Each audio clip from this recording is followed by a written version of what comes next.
26 मार्च है और कल आप लोगों के बोर्ड के एग्ज़ाम ख़त्म हुए हैं बायो वाले बच्चों के। तो इस वीडियो में हम बात करेंगे जो बच्चे इस साल अपना नीट 2025 दे रहे हैं। तो अगर हम मोटा मोटी देखें तो हमारे पास अप्रॉक्सीमेटली 30 डेज बचे हुए हैं।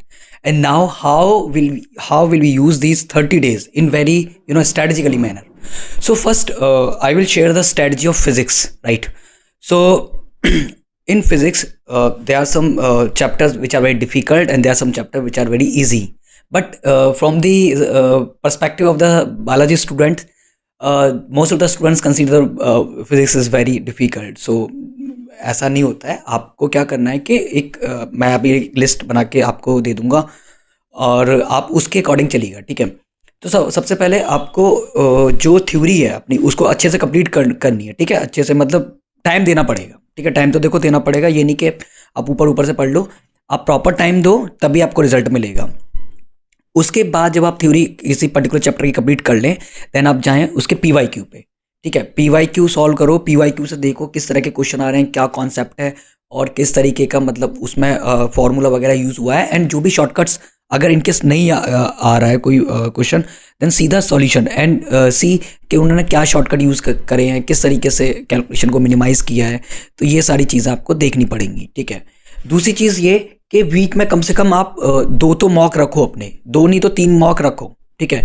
मॉक्स इक्वल टू मार्क्स होते हैं, ये बात सबको पता है। तो जितने ज़्यादा मॉक्स लगाओगे आपकी गलती आइडेंटिफाई होंगी, तो फिर आप टारगेटेड स्टडी करोगे कि भाई मेरे को फिजिक्स में ना यहाँ पे दिक्कत आ रही है, ये चैप्टर के क्वेश्चन मेरे पे गलत हो रहे हैं, तो आप उन्हीं चैप्टर को पढ़ोगे। ये नहीं कि आपको सारा पढ़ना है। बात समझ में आ रही है ना? तो इस तरीके से, so that is called targeted study. दूसरी चीज़ ये कि आप रिजल्ट पे कतई फोकस ना करें। इस समय आपका काम है पढ़ना, अच्छे से चीज़ों को फिनिश करना, बढ़िया तरीके से कॉन्सेप्ट को परसीव करना।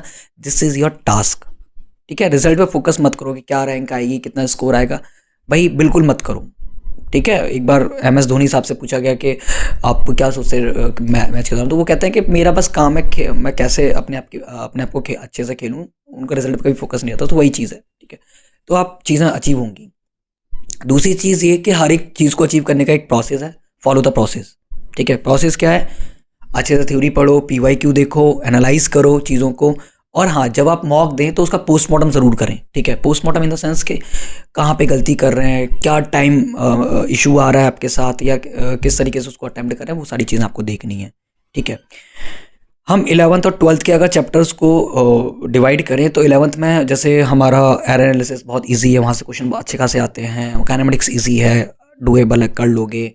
और आपका थर्मोडायनेमिक्स है, फार्मूला बेस्ड है, आपका काइनेटिक थ्योरी ऑफ गैसेज है, या साउंड चैप्टर है, और मैकेनिकल प्रॉपर्टीज ऑफ मैटर, तो ये फार्मूला बेस्ड। हाँ, तो एक ग्रेविटेशन चैप्टर भी है, बट जो रोटेशन है वो थोड़ा सा डिफिकल्ट है, बट अगर आप थोड़ा सा उधर जाओगे तो कर लोगे, ऐसा कोई दिक्कत नहीं। 12th में वहीं बात करें, इलेक्ट्रोस्टेट जो है ईजी है, बट थोड़ा सा बच्चे कैलकुलेशन में दिक्कत करते हैं। बट आप पीछे शुरू करें, semiconductor physics, atom, nuclei, ray optics, और dual nature of light, and electromagnetic induction, alternating current. ये चैप्टर आपके 1 गो में हो जाएंगे। और EM वेव, तो ये चैप्टर ऐसे हैं कि आप थोड़ा सा टाइम देंगे आपको आउटपुट ज़्यादा मिलेगा। करंट, इलेक्ट्रिसिटी, इलेक्ट्रोस्टेट, मैग्नेटिज्म, ये थोड़े टाइम कंज्यूमिंग चैप्टर हैं, तो प्रॉपर टाइम दीजिएगा अगर इनसे क्वेश्चन बनाने हैं आपको, ठीक है? तो ये स्ट्रेटजी आपकी प्रॉपर होनी चाहिए, ठीक है? इन केस अगर कोई भी आपको डाउट आता है, then we will see. Okay, thank you.